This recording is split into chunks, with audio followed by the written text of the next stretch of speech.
Maseches Bava Kama Daf Kufid Zayin Amud Aleph. Baruch Hashem. Kufid Zayin Amud Aleph.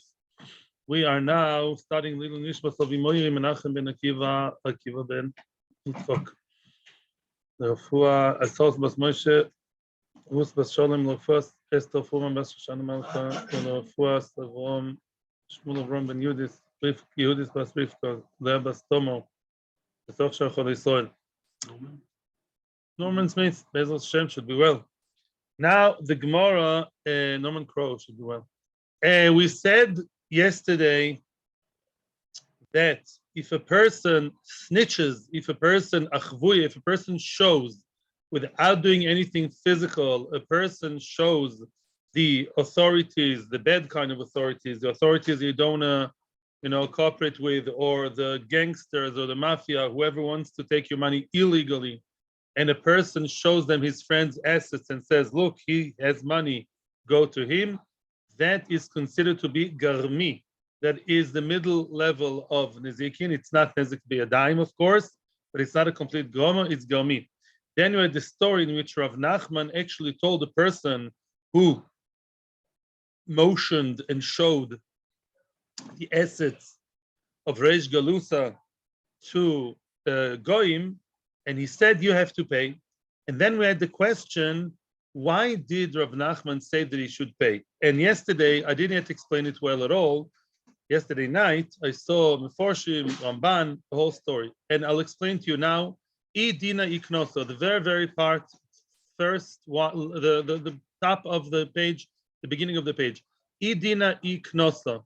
The question was, who cares whether it's din, whether he really has to pay, and the din is you have to pay Garmi, or is it a knas, meaning there's only a local reason, a local sort of, nikudati. To that point, in that case, there was a reason to make the person pay, but it's not the general law. It was just one specific directive for that time and place.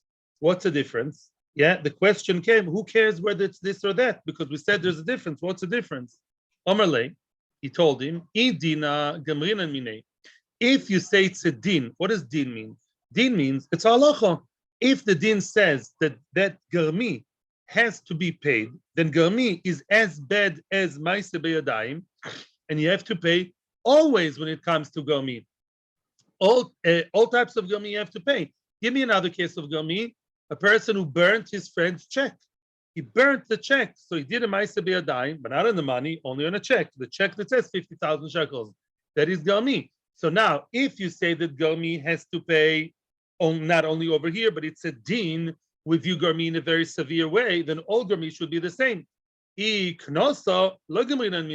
But if we say that it's a knas, why is it a knas? Says the Ramban, I'm following Ramban now, Ramban not Rashi. If it's a knas, it's a knas, because in this case, the guy was a moiser. Maybe by moiser, we say, listen, by moiser, which is a moiser, then we say that the person has to pay because what he did was severe and he has to be punished. But other sorts of garmi, no. To burn the shtar or to all kinds of other, to passively, remember there was another case, a person who has a breach in the wall, and because of that breach, everything becomes kilayim, and he's lazy, and he says, no, I'm not gonna fill the breach, then it's also garmi. Those other cases, if we say that here it's a local knas, only over here it's a penalty, here it's a penalty. In other cases, it's not a penalty. And therefore, we would say you don't learn a general din that Garmi is chomur. Garmi applies all over the world. That's a question, yes or no? Now, even if you say that it's a knas, how do you know that when you have two cases that are similar to each other, case A and B, and case A will say knas, case A, you did something severe, you have to be punished, and you say, if it's just a local penalty, you don't learn it from two other cases. You don't derive from there to other cases, B, C, D, that are similar. How do you know? How do you know that even if all cases A, B, C, D are all considered as knas, it's just penalty, he doesn't really have to pay. We don't view him as somebody who really caused loss. It's just his misbehavior that he, in this particular case, has to be punished, penalized. How do you know that we don't learn to other particular cases that are similar to that? that we should always make a knas in that. We should always penalize the person who does something similar. How do you know we don't? Let's examine it. The Tanya. Here we look in the Brisa. Barishoina hoyu oimrim. Barishoina hoyu oimrim. At the beginning of a certain point in the times of the Mishnah, they used to say hamitame ve hamenasech. What's the story over here? We have a concept called nezek sheinu nika. Nezek sheinu nika means it's a nezek, it's a damage which is invisible. The invisible nezek. Metame. A person went to a kohen and touched with his tome hands, with his defiled hands, he touched the kohen's truma. What can a kohen do with that? Very little. He can only burn it. If it's shemen, right? Maybe use it as spray. He can't eat it anymore. So that's a loss, but it's a loss that's invisible. On the outside, it looks good. It looks amazing and nice. Fresh apples. The menasech. Menasech is a person who actually worshipped Avodah Zarah and served someone's wine to Avodah Zarah as Avodah Zarah libation. So again, the wine looks nice and fresh and amazing, not fresh, old. The wine looks nice and good, but it's prohibited. It's also to use. And those things, they find and penalize the person who creates such nezek, because the nezek is not nikar. It's not real nezek. It's not visible. It's only spiritual. But originally, they said there's a knas on metame and menasech. If somebody was metame or made the wine of a dezara, then he has to pay as a knas. But other cases, no. Chozru loimar. Later on in history, they established a nutakona. They later on, and that's important to remember, it's a later gzera. Chazal woke up at some point and added another iser, another penalty to medamea. Medamea is a person who mixes teruma and chulin, regular food, together with food that belongs to a kohen as teruma. Teruma that's mixed with chulin can be eaten only by kohanim, as opposed to regular food that can be eaten by everybody. Okay? What do you see from here, says the Gemara? The Gemara wants to derive from here. Chazru'in. It's only because later on they said, boom, aha, let's go there. Another case of medamea. Loy chazru, loy. But before they actually came and established medamea, we do not say that automatically, because one hezek shenunikar is forbidden, automatically all other shenunikar are forbidden also. My time, why is that? Lav mishum de knasu. You see that it's a knas, which means metame and menasech are type A, B. Hezek shenunikar, we made the knas only then. The knaso lo gamrinan minei. Here's my point. I proved my point. You see, when it comes to knas, we don't automatically copy and paste. We don't automatically say, oh, you have two cases that are very similar. Both are nezek shenunika, both invisible nezek.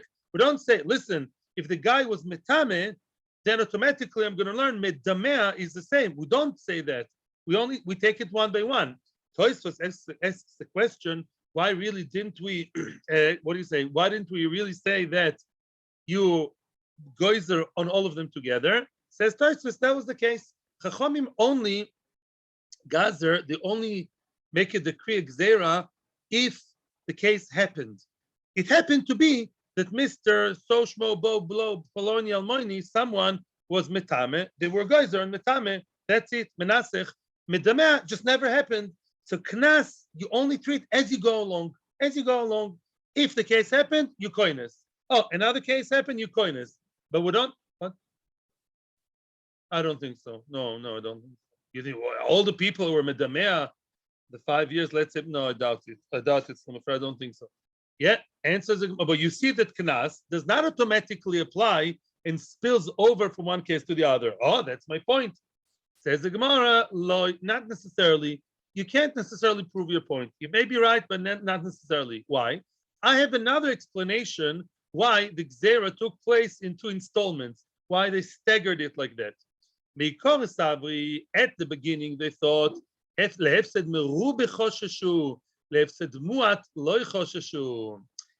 beginning, when there were guys there in the 2 first cases, if someone made someone's wine of a desora, you know how much it's worth? 0 minus 0. A coin who has truma tmeya is worth very little. All he can do now is maybe burn those fruit and get something, but he can't really, you can't really do anything. You can't eat them, which is a huge loss. What? No, and you don't. No, heat maybe. But lamaisa, you don't eat them. But very little. Masha'en ken when you're medamea, the one gzera which they in inverted comma forgot, they did not forget. It's not stam because they don't constant from one to the other. We don't compare. No, because if somebody mixes truma and chulin, the loss is not as great. It's called hefsed muat. It's a minor loss. Why? Because lamaisa up until now only Israel, everyone could have eaten it when it was chulin. When you mix some truma with a chulin, now your target market is smaller, only kohanim. Of course, it's a loss. I could sell it to Levi, Soil, and Pochachovsky. Now I can only sell it to Cohen. It's a loss, but it's less of a loss. And therefore, that's the reason. Well, at the end, they said, you know what? We're going to extend the Gzera not only to huge loss, also to a small loss. But if everything else is equal, if both knossos are as bad, are the same, for example, in Garmi, if a person, even if Garmi was a Gzera, in case of Moiser, and he caused the loss of 5,000 shekels, and there's another Garmi of a different type, of let's say somebody who burnt a check of 5,000, maybe it would be the same. If the Chumrah is the same, of course we would say it's exactly the same thing. Yeah, get the point. And therefore you can't prove your point. Do we or don't we compare Knas to Knas remains a question. Eini, the Gemara still tries now to prove its point. Vatani Avua de Rabbi Abin. Avua de Rabbi Abin, the father of Rabbi Abin, says, Barishoina hoyu omrim. Here, Rabbi Abin learns just the opposite. The same story of the three potential hezek shenunika now are reorganized. At the beginning, they used to say, Hamitame, a person who, what did he do? He took the coin's truma and made it almost unusable because he made it tome. He put a dead rodent in it. Ve'amedamea. Oh, medamea was first. Wow. Medamea, which is less of a loss. Medamea is a person who mixed truma and chulin, and only koyanim can eat it. That medamea, also metame and medamea, both were included in the first gzera. Oh, even though medamea is not such a great loss, they did include it at the beginning. Whoa, years later, or I don't know how much time later, they then woke up and said, also menasech. It doesn't make sense. Menasech is what? Is worse. Menasech is 0, 0, 0 value. It's 100% loss. And yet you see, like I said at the beginning, chozuin. It's only because they actually came back and made a new gzera, loy chozru loy.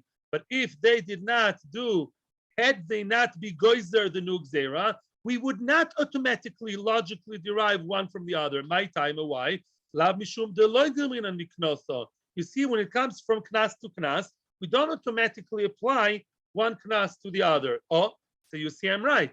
You see that what we said before, B'Shem Rav Nachman, is true.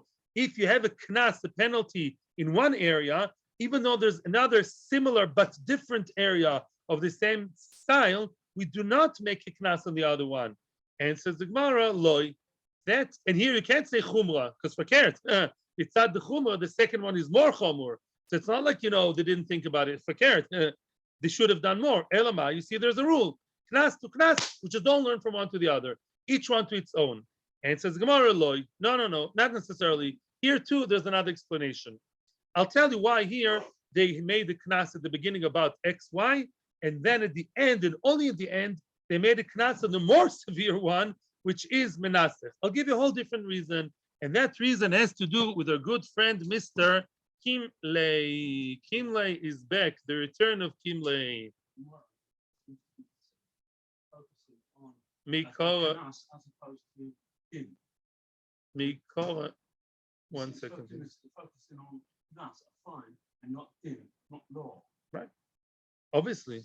Because by din, of course, we'll learn from one to the other. Avad, there's no question. A din is a din. If we decided that Garmi, is like Ma'aseh B'Yadayim, and it's not a local penalty on this guy because he's a bad guy. Rashi says he did it too many times. Ramban says because moiser is a terrible thing. No, din is a din. Din is not a knas. If the din is that Garmi is considered like ma'aser b'yadayim, obviously it's all over the place. It's overboard. It's all over. Because who cares what's the form of Garmi? Either I didn't stuff the fence, or I burnt the check, or I moister, or any other type of Garmi, or I pulled the mattress from under the guy. It's all the same, obviously. The only question is about knas.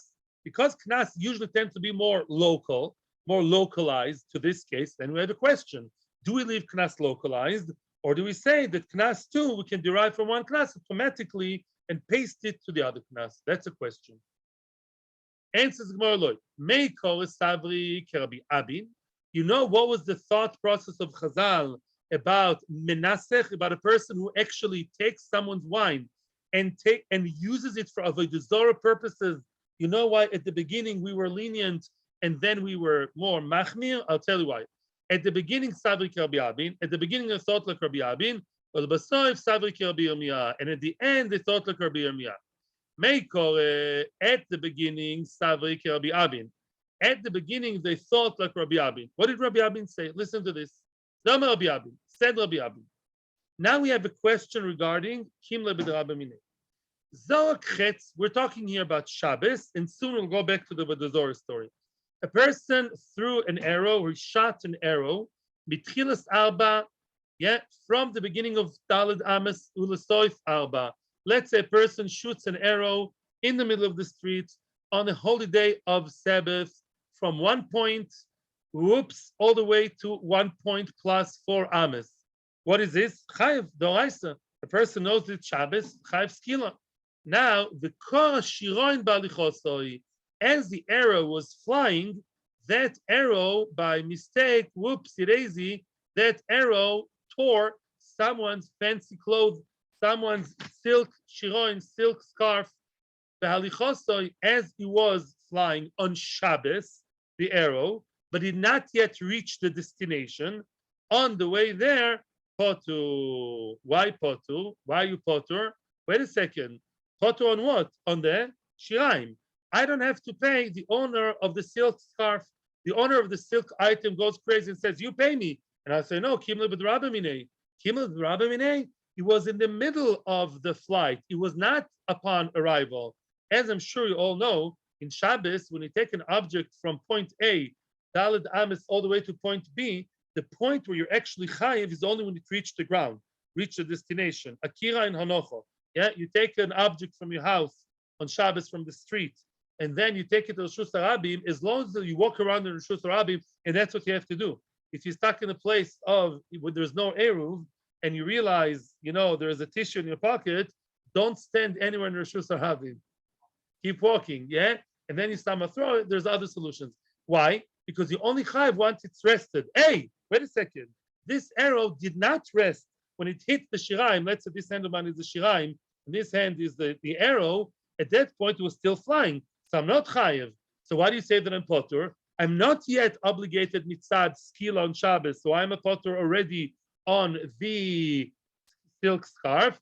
Says the Gemara, Akira soichanochohi. Because the akira, the beginning of the flight, when it gets off the ground, so to speak, and is flying, is in order to be bahanocha.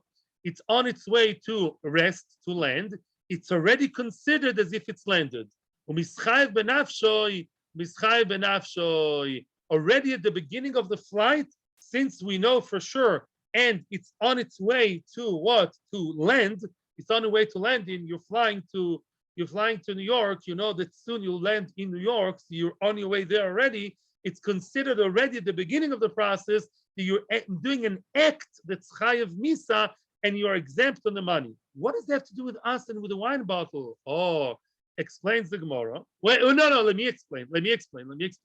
No, stop for a second. Let me talk now. Now, the case of the wine would be the same. Look at this. Oh, if chas v'shalom, this was someone's wine. Look at me. And I want to chalila make a libation for the Zorah. When I picked it up, what happens then? I picked it up, and already by picking it up before I menasech, it's already considered as if I was menasech. When I pick up someone else's item, how's that called? kinyan agbo. When I'm doing the kinyan agbo, in order to be menasech, and I'm stealing it from him already, at that point, when I'm on my way, look, the first motion is picking up and then libation. When it reaches the climax, the top, then I pour. Already on my way to the Avodah Zarah act, I'm already called over the Avodah Zarah, and already then I'm potter. Because I'm potter, they can't be mechayiv me on knas. I would love to be mechayiv you knas right from the start, because maybe we do learn from one knas to the other. Maybe we do compare knosses, but we can't, because kima v'drabim minei ties our hands. Because as you do both things together, the nisuch together with the sef, you can't consent. You can't create a knas because it's kimle. It's against the rules. It's against the rules of the game of kimle. So why did they say at the end that there is a knas? How come at the end they did knas? At the end, after giving it more thought, at the end they changed their mind and they held like Rabbi Yirmiyah. What did Rabbi Yirmiyah say? Rabbi Yirmiyah cuts the action into two parts. When you pick up the cup in order of wine in order to do libation, you already had kinyan, and therefore you already vichayv le mamoin. You already chayv money. Let's take a photo right now. Right now he's chayv money because he's doing kinyan agbo zela. He's chayv ben afshoy. No, lahavi achas nisuch. The chiyuv nafshoy. The chiyuv mitzad avodah zarah is only when he actually does a libation. We don't say like we say in the arrow, that it all started from the beginning. No, it didn't start at the beginning. At any given moment, this is one action of agbo, money, and afterwards, when you pour it later, life. Then comes your life threat that Beis Din will kill you because you did avodah zarah. Mimela, we can apply the knas because we have the ability of knas because we don't have the barrier of kimla b'derabba minei. Very good, but conceptually, we could still say possibly knas leknas yalfinan. Now we have more stories regarding what moiser, a person who snitches on his friend's money to the gangsters, the mafia chalila. Ravuna Bar Yehuda ikla leBei Yomi. Ravuna Bar Yehuda came to the town called Bei Yomi. Maybe it was a very poor town. I don't know. He came to that town called Yomi. Also, Lakamei de Rove. He came to Rove. Omalei, he asked Rove, did you have any interesting halachic topic? Rove was a dayan.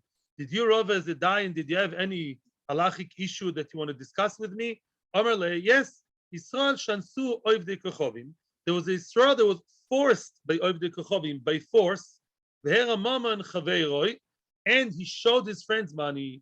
What exactly did they force him? We're going to talk about later. But they took a gun, they definitely forced him, and they said, we want money. Show us, we need goods. The mafia is running dry, the money. We need more money, we need more resources. You look like a nice guy. With a gun at your hand, you look even nicer. Now show us money. I'm not saying whose money for now. I'm keeping it unclear. And show us the moment chaver. And he did. He showed, who did he show? His friend's money, not his own money. He showed his friend's money. You want to see a nice apartment? You want to see a nice business? And that one over there, the one belonging to Levi. And Bali Yodi, that case came to my hand, came to the door of my court. And I said, you got to pay. You have to pay the money. Why? Well, I would say, you know why? It's Garmi. Garmi, you have to pay for. Omar Lei, no. Ravuna Bar Yehuda is now telling Rova, no. Ahadar uvda lemori. You have to now give him back the money. That moiser that caused Garmi and caused the loss to his friends, but he was forced. You have to give him back your money. You were wrong, Rova, says Ravuna Bar Yehuda, Detanya, because that says in the Raisa. Israel shansu oivdei kochovim. There a moment chaveroi potu. Israel, there was forced by Goyim to show his own money. Show us money, show us yours. And he lied. And instead of his own apartment, he showed his friend's apartment. If he didn't do it by a dime, only Garmi, and forced Garmi is potu. As much as we say that Garmi is chayev, that's when you're a willing partner. But if you're forced and it's Garmi, you're potu. However, b'im noto v'nosan bayad chayev. Notal v'nosan b'yad chayiv. What does that mean? If really that person notal v'nosan, he showed them and he took them, not an apartment. He actually gave them the barrel of wine, although it was forced. But he took his friend's money instead of his own to save his own life. He's chayiv. Why is he chayiv? Forced. I don't know if you remember, we had a Gemara in Sanhedrin and in other places. Let's say a terrorist, chas v'shalom, runs after you, and you're a courageous guy, you're in the army, you know how to do it. You took a very big chair or something, and you threw it on him, and this says that you were saved. But you know what? The chair also was broken. The terrorist and the chair are broken now. Comes the owner of the chair and says, it wasn't your chair. It was your friend's precious dear chair. And your friend said, I'm so happy that you're alive, but pay me for the chair. You have to pay me. It's a machlokes, it's a question, it's a discussion. Although, of course, you lechatchila allowed to take the chair. It's pikuach nefesh, but you have to pay for the chair. La'achar ma'aseh. You took his chair. Same thing over here. It's true that they forced you under gunpoint, but if you beyadayim, with your own bare hands, took my barrel of wine, and they didn't ask you for mine, they asked you for yours. You chose, you chicken, you chose to show your friend's barrel of wine, and you took it and gave it to them to save your life. You still have to pay, nevertheless, at the end of the day, for the barrel of wine. Omar Rabbe, says Rabbe, if he chose to show him, let's say the person did not actually do any physical act, but he showed them, he motioned them, but it was by his own choice. He chose to show them his friend's property, while really, he should have showed them his own property, and he showed their friend's property. Then even though it's not forced. Why? Garmi. What do we say about Garmi? You chose. Nobody forced you. It was Garmi. It's considered as a heavy level, or a high level knas, not knas. High level. By the way, some people say Garmi is knas. At the end of the day, you know the answer to the question. It's a machlokes still today. Some people say Garmi is potu. Some say Garmi is a real nezek, din, and some say it's a knas, but it applies all over the place. So we remain in the same question. Ahu Gavra, another question. Ahu Gavra, there was a man. The ansu oiv de krechovim, Goyim forced him by force, by gunpoint. The achvi achamra de Rav Mari breder Rav Pinchas breder Rav Chizda. He showed the chamra here means the wine, not the donkey, the wine. He showed the wine of Rav Mari, the son of Rav Pinchas breder Rav Chizda. Yeah, and Omar Lei, and he showed him. Omru Lei, they asked him, "Hey, Jew boy, dari ve'amti bahadon. We want you to take it with us. You showed us this nice barrel of wine, yeah? Gunpoint. You showed us the barrel of wine. That's a good boy. Now continue your job and dari schlep it and take it with us to our place, to the mafia's den. Dar ve'amti bahadayu. He actually did it by yadayim. He took it with his own hands by gun force, by gunpoint. He went and he actually took the item, the wine barrel of his friend, of the Amoiro, and he schlepped it to the mafia's place. Also, Ravashi. He went to Ravashi to know, what shall I do now? I guess he felt bad, Shuva. Patrine, wow. Ravashi exempted him. Yeah, said he's exempt. Wow. Ravashi said, if you did it with the Eved, you're potter. Amul Rabbanon, how come? Amul Rabbanon, Ravashi, why did you exempt him? Why are you treating him so nicely? Tanya, we just saw a minute ago in the Brisa, Im nosav v'nosan bayad chayev. We said that if the person actually schlepped it with his own hands, actually beyadayim, he saved his life through his friend's money. I'm very sorry that you were forced and you were under, life threat. But at the end of the day, if you acted beyadayim, you have to pay for the actual barrel of wine. Why did you say that he's exempt? Potur. Omar Lei, so now you qualified it. Hani Mili, you know what it is that they force a guy and he has to pay when he did it beyadayim? That is only true if the goy did not actually make him stand over the barrel to begin with. Let me explain what the story is. Yeah, the story is like this. If the goy actually made him a phone call and said, "Listen, Mr. Chaim Yankel, we need some kind of money. We need some wine from someone, and if not, tomorrow you are dead meat." Yeah, okay. The Chaim Yankel shows, meaning he has to give them some wine. And what did he do? He himself went He could have gone to many, many places of wine. He could have gone, maybe not get them wine, get them whiskey, get them a nice pair of leather shoes, cash. He chose within his force, he chose, right? Sometimes you have a forced choice. You go to chasana, you don't like any of the vegetables, but you're hungry. They give you 3 types of vegetables. You hate all of them. You're forced to eat because you're super hungry and you don't insult the chassan. He's next to you. You eat 1 vegetable. So you're forced, but you still have the choice of 5 vegetables within that force. Yeah.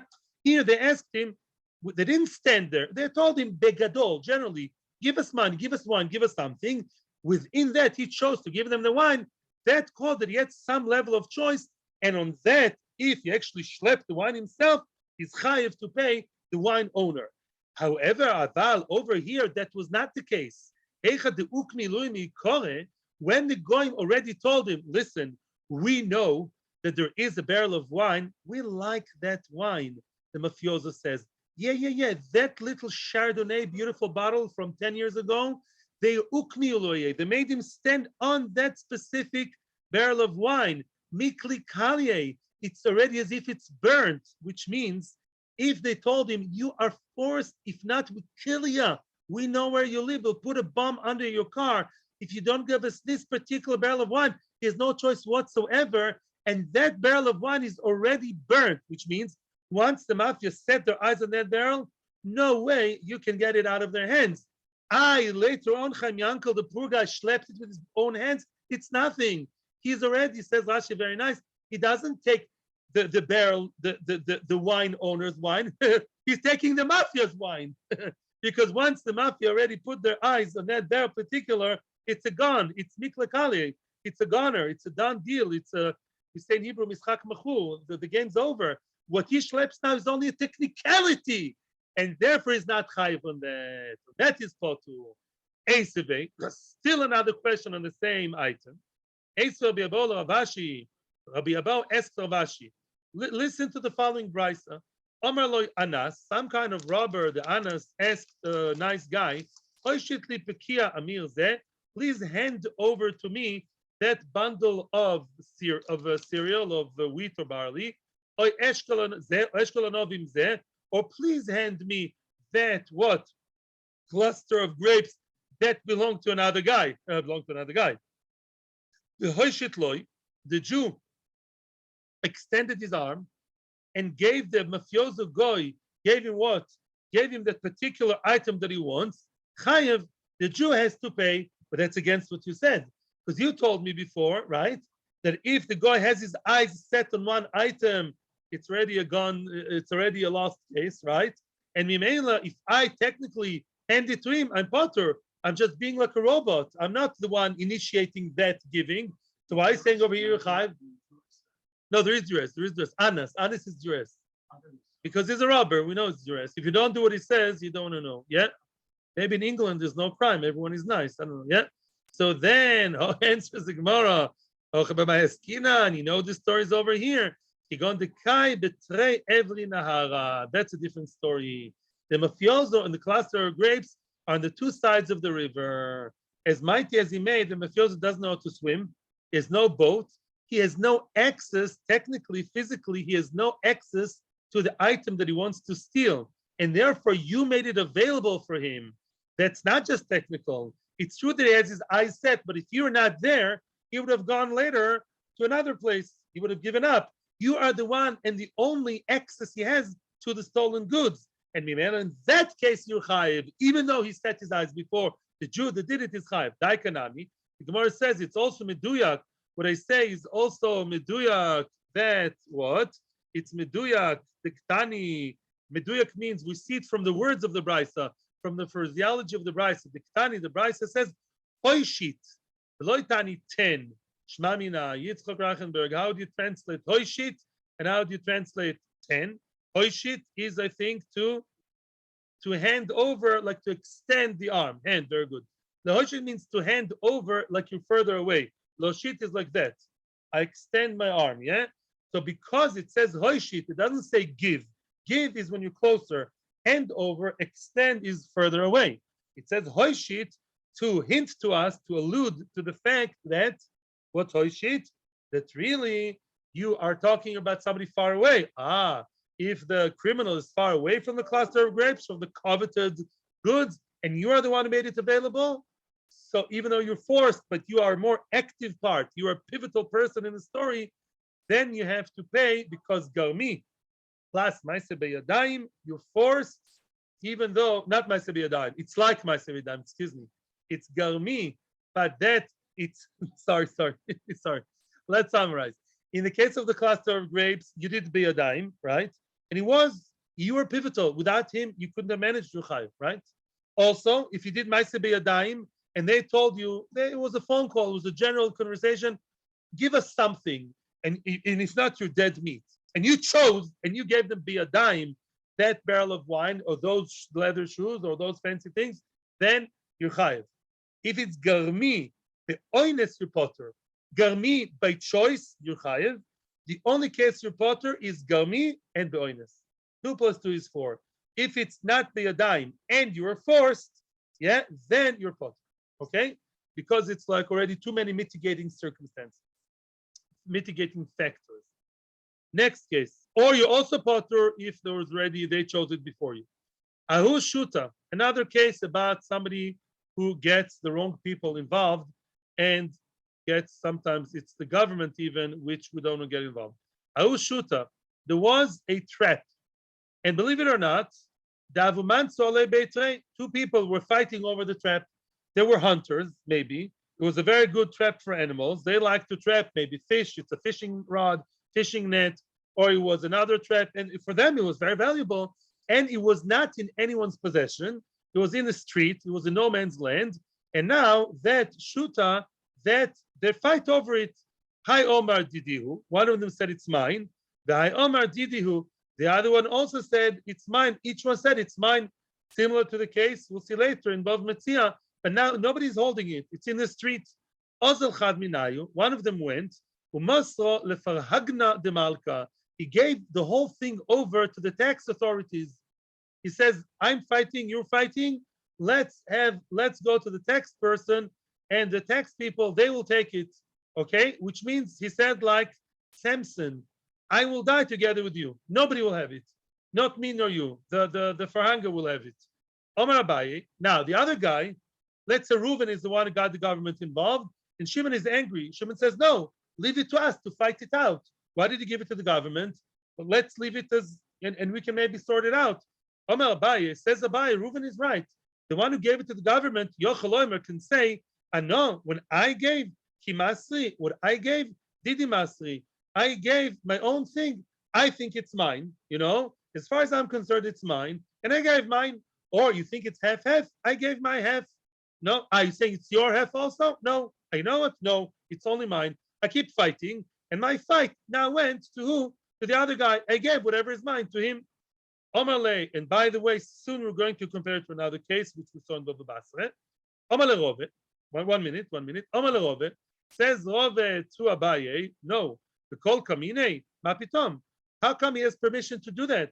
He has no permission to do that. You know why? Because now, when the trap is here, then Reuven says, I'm going to give it to the government. No, maybe Shimon today or tomorrow will bring Eidim. Maybe Shimon will bring Shtar. Maybe Shimon will bring a very strong proof that it is. How do you confiscate it and give it to the government? Give Shimon a chance to maybe prove his point. As long as it's here in the street, then we can both fight it out, legally fight it out, not a fist fight. You don't give them the opportunity to prove his point. That's not fair. Why did you give it to the government? Says, wow, we put him under curse, not under curse, under him, we excommunicate him. Until he brings back, you know how you can bring it from the government? They'll pay twice as much, 3 times as much, 4 times as much, stay the Rishonim, and get it back from the government, because what you did was ugly and is also mesire. We all know that mesira is a very severe thing as of itself. It's not called mesira because it's yours. Who said it's yours? Mapitam. No. Shimon says, I don't yet prove it's mine, but maybe tomorrow bring Eidim. Give me the chance to prove myself. As long as you didn't do that, those chances of mine, you stole the chances. It's true that I don't know. Shimon says that it's my trap, or you don't know. But give me the chance to prove it. to take away, snatch the chances of proving in Beis Din in a legal, normal way, and give it to the mafia, give it to the black hole where there's no way to return it from them, that's Mesira. That's Mesira. And now give it back to me. You can't get it from the criminal or the government. Pay 4 times as much. It's not my problem.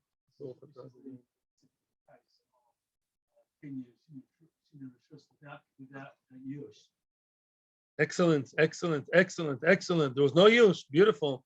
There's no use. Although over here, it's even better because we don't even know there's ownership. We don't know who it is. Very good. I have more to say here, but I think for now, I will continue to the next story. The next story, we're about to embark on a very, relatively for the Gemara, a long story, very fascinating story. It starts as a halacha and evolves into a story full of Musar and Hashkafa. Says the Heilige Gemara, you guys are lucky that you're here today. There was a man who wanted to show, he didn't yet do it, he wanted to show, meaning to snitch and tell on the teven, on the stack of hay of his friend.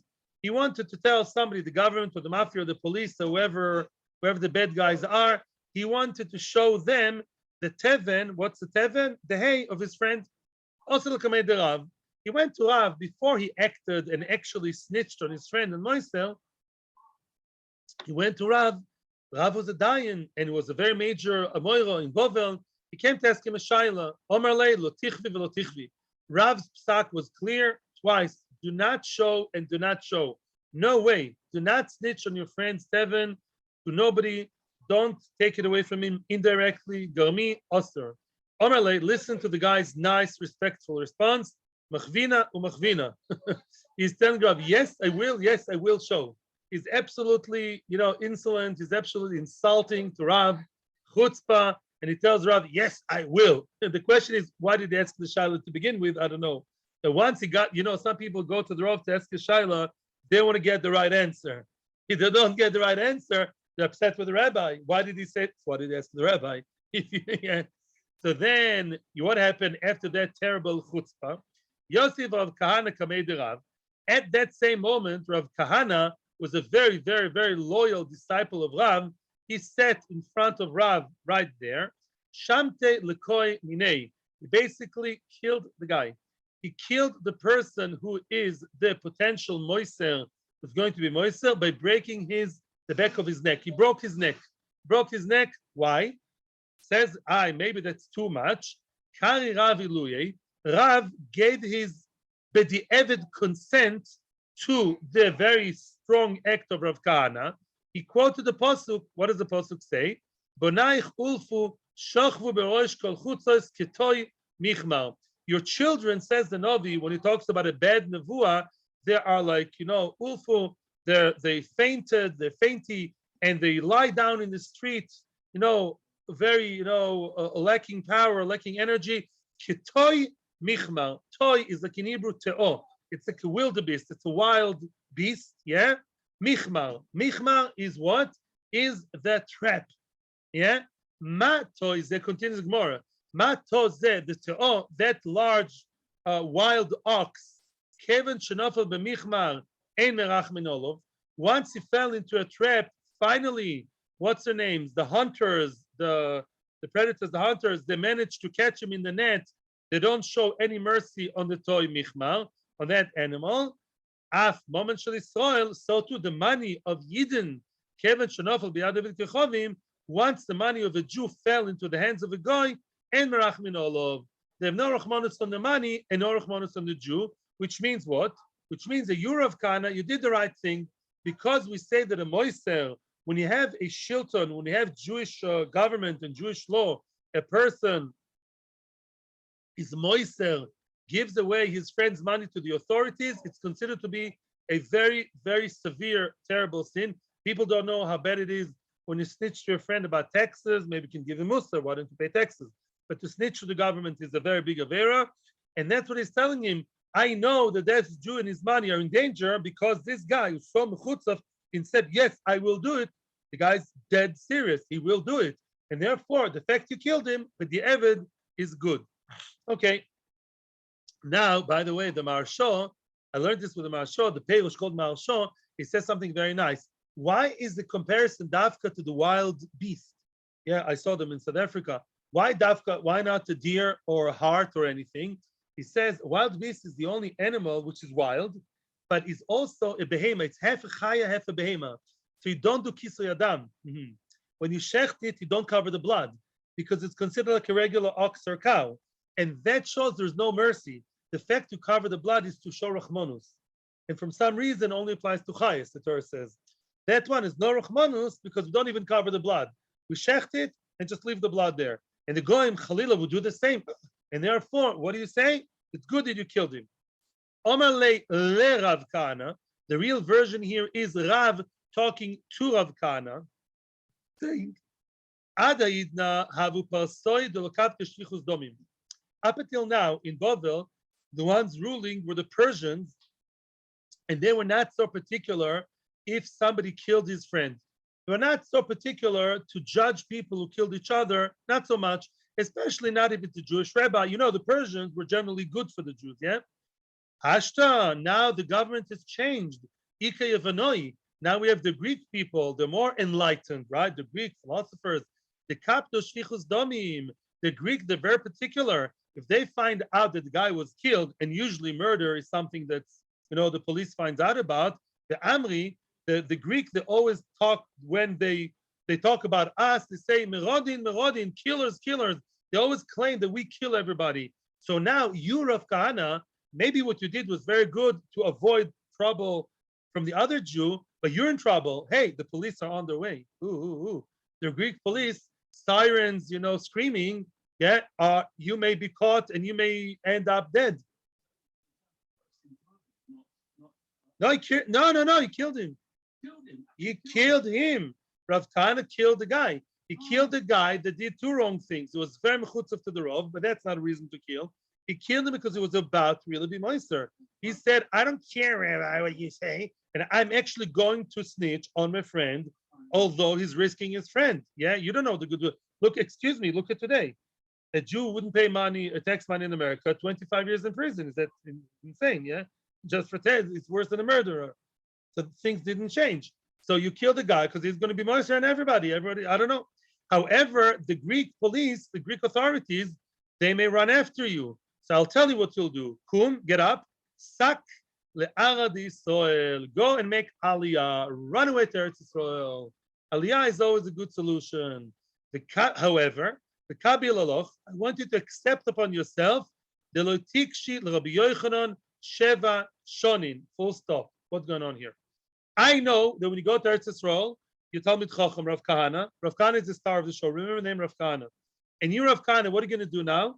You're going to go to the main shiur, to the top yeshiva, the top shiur of who? Rabbi Yochanan. He was the main major Amud in Eretz Yisrael.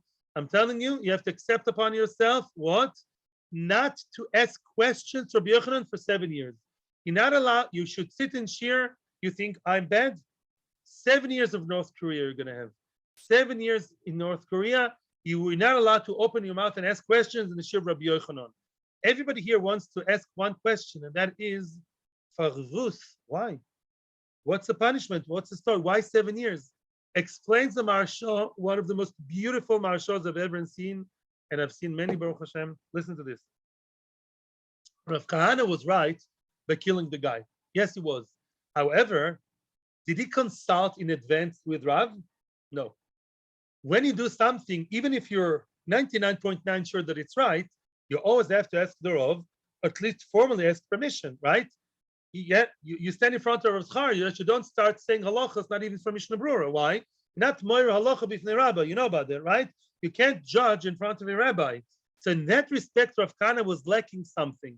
Now, says Rav to Rav Kahane, you have to amend that. You have to correct that by doing just the opposite and be a recipient and only receive from Rabbi Yochanan without opening your mouth. You may have something very, very smart to say, but you have to keep your mouth closed for 7 years and only receive because you were a little bit you felt too high about yourself. Chalila, only Rav says that to Rav Kahane, and therefore, when it comes to Rabbi Yochanan, you have to be just the opposite. Why 7 years? Says the Maharsha, Because the Gemara says in where? In the Basa Daf Chaf Aleph, that you only start teaching a child seriously, like serious heavy duty, at the age of 7. In other words, before that, there's Aleph base and the Ganenet, and it's nice, it's friendly, it's always friendly. But from 7, you feed him like you feed an ox, it says. You really, so for 7 years, you have to be like a child, which is like preschool. In 7 years' time, you'll restart your life like schooling would start in 7 years. Up until then, you only receive. Ozil, okay, Mazel Tov. He registered with Nefesh Benefesh, Emes Knut. And what happened next? Rav Kahane is now the next scenario. The next frame scene is in Eretz Yisrael. Ozil, he went Ashkeche leRish Lakish. He came to the yeshiva of Rabbi Yochanan, and when he came in, you know who he found giving a lecture? Shiur, Rish Lakish. Why Rish Lakish? The Yasiv B'Kamisayim Mesivta Diyoima LeRabbanon. Basically, what Rish Lakish was Rabbi Yochanan's top Talmud and Chavrusa and brother-in-law and Kiruv object. Rabbi Yochanan and Rish Lakish were always very close. Rish Lakish was the top student. You know what he did? He did what we call in yeshiva Shiur Chazoro, a review shiur. There was no YouTube back then, yeah. So Rabbi Yochanan gave like a review shiur on the shiur previously given by Rabbi Yochanan. Okay. Omer Rish Lakish Heicha. Rish Lakish told them so and so. Omer le Amai. They asked him questions. Yeah. In other words, Rish Lakish, they had a debate. Rish Lakish, who's the reviewer, the Choizer, like Chabad say Choizer, and the Talmidim asked challenge to Rish Lakish. Omer lehu, you know Omer lehu? Rav Kahane. Rav Kahane stood there amongst the Talmidim, sat there amongst the Talmidim, and he told them, Hai kusha, this and that question, Vai peruka. In other words, Rav Kahane showed his prowess by doing what? Answering and asking everything. Rav Kahane understood everything right from the start, better than everybody else, and better than Rish Lakish himself. Amar le Rish Lakish. Is that how they translate it in the art scroll? Yeah. In the art scroll, what do they say? Rav Kahane gave the whole thing. Yeah. Very good. Fine. Very good. He said he wishes to discuss with Rabbi Yochanan. I didn't know. Okay. Okay. They told Rish Lakish what? They told Rish Lakish, listen, we have a top guy over here, which Ellen said, that top guy wants to talk to you and discuss with you because he knows his stuff. Also, Rish Lakish, Rabbi Yochanan. Rish Lakish now moved to the top echelon called Rabbi Yochanan, and he told him the famous line, Ari Ola mi Bavel. A lion came from Bavel. Look, a new man came from Bavel. He's like a lion. The ayin malbe mesivta de lamachol. Tomorrow's shiur, you have to learn very well. Tomorrow we're going to have this lion in the shiur. He's going to ask you good questions, and he wants to know questions about yesterday's shiur. He wants to get the answers. You better know how to answer questions, Rabbi, because from tomorrow we're going to have a very top guy. You can't just, give us less than the best of the best. What happened a day later? Bava Kama kamei de Rabbi Yochanan. Rabbi Yochanan used to teach people in 7 rows. There were 7 rows of Talmidim, one after the other. Now, why 7? Says the Maharsha, there are a lot of 7s over here. You know why 7? I'll tell you why 7.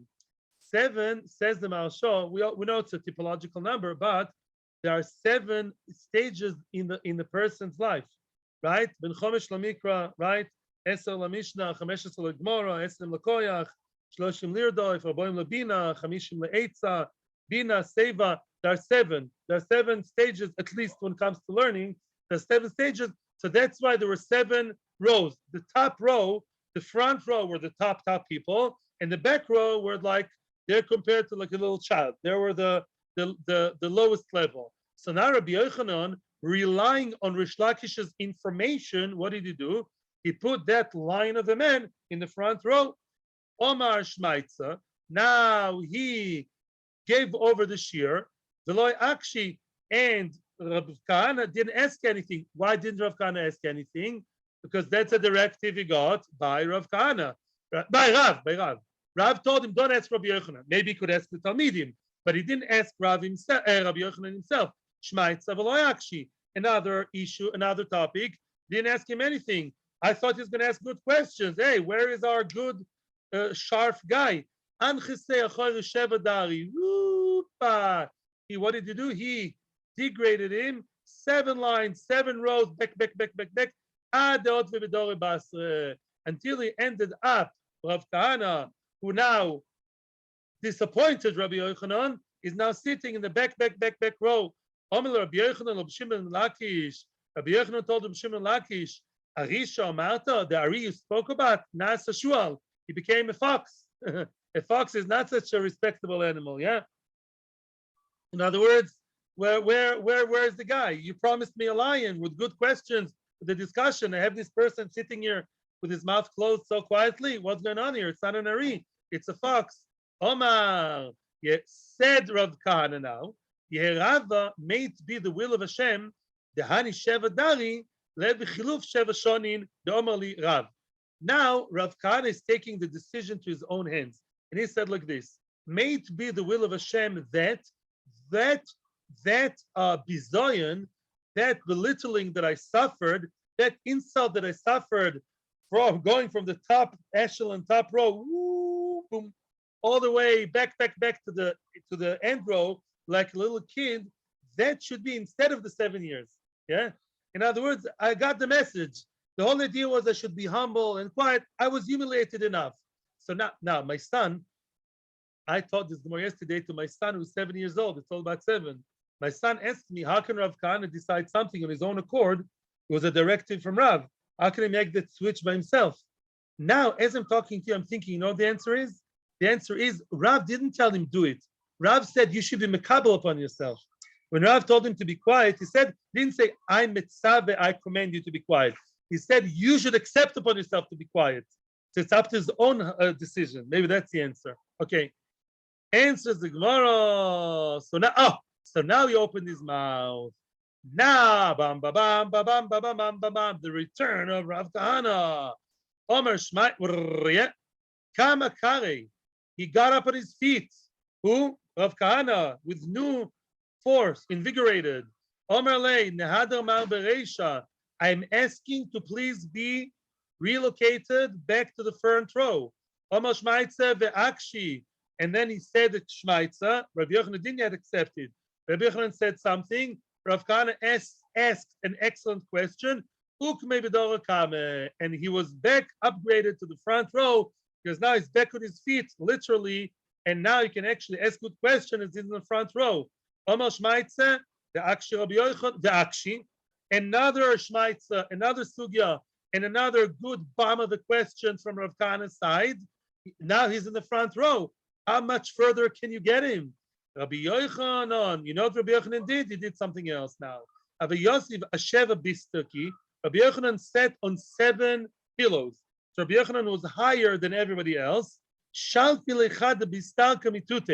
Now, once Rav Kahane asked a good question, they took away 1 pillow and lowering the sitting position of who? Rabbi Yochanan 1 level.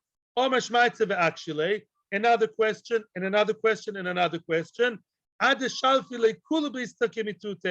Wow. Until they completely took away all the pillows from under Rabbi Yochanan, ad yotiv al ara, until Rabbi Yochanan is now sitting on the ground, facing Rav Kahane. They're facing close, face to face, equal, eye to eye, and they're facing each other. Now, Rabbi Yochanan is going to do something special. Rabbi Yochanan gavra sabehava. Rabbi Yochanan was an old man, and his eyebrows were very low. Yeah, they would cover his eyes. He would naturally be unable to see because like his eyebrows were very drooped. He had like droopy eyebrows. He couldn't see. Omer Lehu, and he told now his shamoshim, Daluli Einai, pick up my eyes, pick up so I can see. The Achziei, I want to see him. He's so good. I want to see who that man is. Because it says, says the Maharsha, you want to be able to receive Torah from someone else. He's actually willing now to receive and get Torah from Rav Kahane.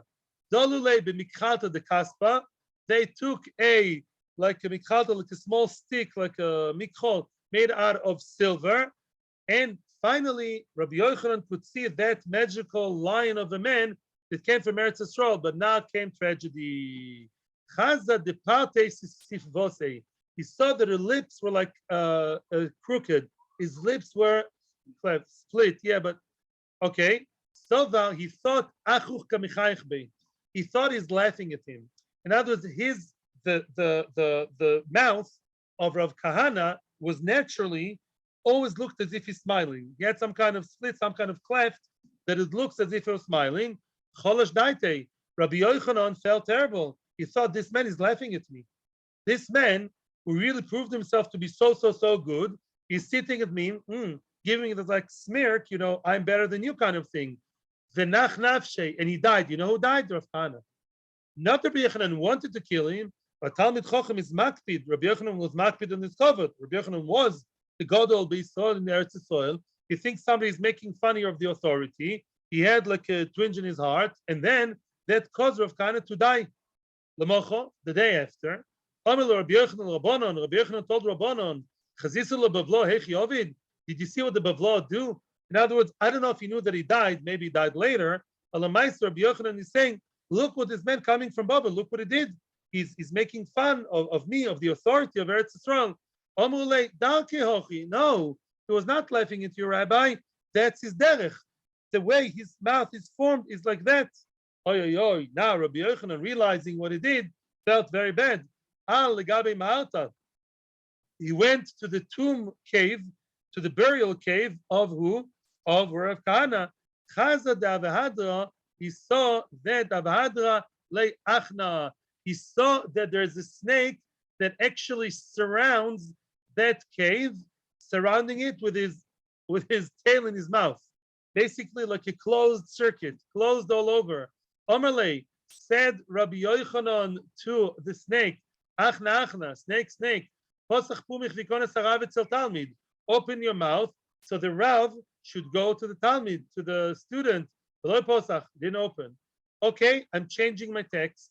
Rabbi Yochanan is willing to humiliate himself and say, appear to appear. Of the peer, the friend wants to go to his friend. The Nachash was makpid on the cover of Rav Kahane, didn't open. Then Rabbi Yochanan changed the words again. Ikonis Talmud etzel Rav. Rabbi Yochanan says, okay, you know what? I'm putting myself under Rav Kahane. I call myself a Talmud. In order to do Shalom, I'm calling myself a Talmud. I'm below Rav Kahane. Please let me in. He's my rabbi, and I'm the Talmud. Posachle. He opened the gate for him. Bo rachmi ve'ukmei. Oh, now bo rachmi. Now what happened? He asked for rachmim for Hashem. He davened to Hashem, and then he got up. He got up, and not completely. As you'll see later on, he woke up. He woke up, but it was still there, Rav Kahane, because the Amoraim could mechai mesim. Omer lei, says Rabbi Yochanan to Rav Kahane, I'm so sorry. Had I known that this is your way, this is how your mouth is shaped, I wouldn't have felt bad. Hashta, now, come with us, please. I'm inviting you to come back to the Bes Medrash. Omer lei, if you can ask Rachamim that it's never going to happen again, then I'll go. I'm scared that maybe another time, again, you'll be angry. So I'm scared it may happen again. Biloy, loyazilna. Yeah, but if not, I'm not going to go again. Since Cholif Shaita, since there was one nace, I don't know if the nace will happen again. I'm scared that to kill me, you'll kill me maybe again with your anger, with your akpodo. Cholif Shaita Cholif. Maybe the good time of the miracles is over. I don't know if you'll be able to kill me and then resuscitate me again. But then Tairei, he did wake him up. I guess he relied on himself, Rabbi Yochanan, that can always be Mechai Mesim, or it's never going to happen again. Ukme, he got up. Shaile kos fekadavile upashtinu nihole. Now Rabbi Yochanan asked all his questions to Rav Kahane, all questions he had in the past, and Rav Kahane gave him all the answers. I know Dama Rabbi Yochanan, and that's what Rabbi Yochanan means when he always says all over Shas, Dilchun Amri, Dilhun Hi. Whatever Torah I tell you, my friends, my disciples, my Talmidim, are really, those Torahs belong to them, to Bnei Bovel. Yochanan admits that Rav Kahane is greater than him. He says, all my Torah that I tell you from now on is on behalf of Rav Kahane from Bovel. Thank you very much. Kol Tuv, and may we only know Simcha Shkoyach.